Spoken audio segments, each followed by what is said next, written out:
This is Jonathan Ang with Fifth Pro Boxing Fans, joined by promoter Kalle Sauerland here in London ahead of Chris Eubank Jr against Conor Benn, October 8th at the O2. Kalle, how did we get to this fight?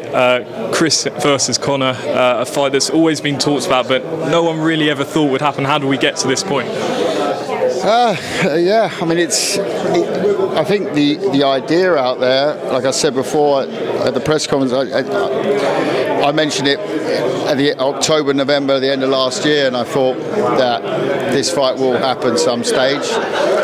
They both, I believe, have generally known that they will fight one day. When they both knew they were professionals, you know, it was a fight that eventually would happen. That it's happened so quickly, despite this feeling that it was a very long negotiation, I don't think is, I think is a big surprise. You know, so I felt like when I was sitting up there, I still don't really believe that this is actually happening, because it's not like I've just made a world title fight or a big heavyweight fight or a grudge match. It's a fight with so much history and legacy to it.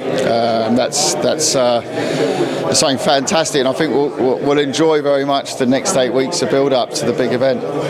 You said in the press conference that you had other options for Chris, but he wanted this fight against Conor Benn. Can you go into those options? Who else was on the table? I'm not going to do that now. I mean, you know, we can all guess what they are. We've all talked about them, so you know what they are. I don't need to do that today, because today's all about Eubank Benn, and the next 8 weeks are. And those options are now redundant. That was just what I do with my boxers is I sit them down and I say, we can go this route, this route, and this route. And he normally, Junior's very, I'm fine with any of them, and you know, I don't really care where he is, and let's do it. He's very, very sort of matter of fact, confident, and has belief that I choose the right path. And this one, he was, no, I like that. Well, let's do that. And it was that's why my first question to him on the stage was, why was that? And was it burning desire? And you know, so it was good. It was good to see, and I think you saw that with Junior today, and the reaction to his questions of the presser. He's into this. He loves it. You know, he's in his element here.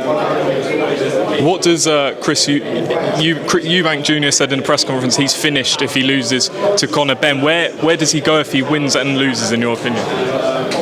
Obviously, we deal with that, but we won't be dealing with that because we're going to win. But fighters put themselves under their own sorts of pressures. That's not going to happen.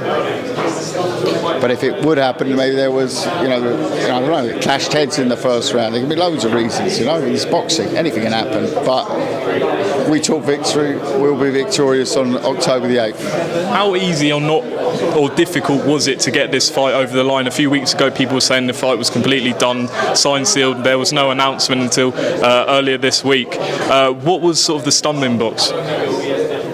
You know, the big fights, you know, obviously you've got lots of different stumbling blocks, from the money, for the most important stumbling block. You have to get rid of that one. And on this one, you know, it was a lot of things around it. The weight, obviously, which has been made a lot of, to settle on how that weight's going to work, the rehydration the next day. So there was lots of different points like that. And ultimately, it was a long old slog in terms of negotiation, but you know, the fact is, and I've said this so many times now, is don't say it was a long negotiation. I wouldn't say anything's long if I don't know where it started. The starting point that everyone assumes on this negotiation is through a false report, right? So it's like me saying, where's that red carpet start? Well, I don't know where it starts, but it ends there. Or I don't know how long it is then, do I? So, I don't know. I'm not saying it was a silly question. I'm just saying I can't answer it because I don't know where you judge those negotiations to start. Only I know where they started, or Eddie, or Frank, or the boxers. So that, you know, it was long and it was hard. Believe me, it was at times horrible. But it wasn't as long as people make out it was. Last one, we've had a lot of big all-British fights this year. Kell Brook, Fury White, and now this one as well is on pay-per-view. How big does it compare to those two that I've just mentioned?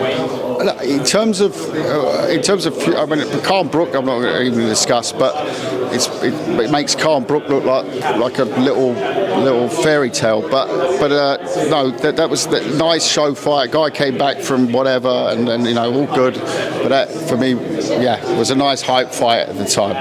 This is in a different league to that. Fury White was for the heavyweight championship of the world, mandatory, won against the champion at heavyweight.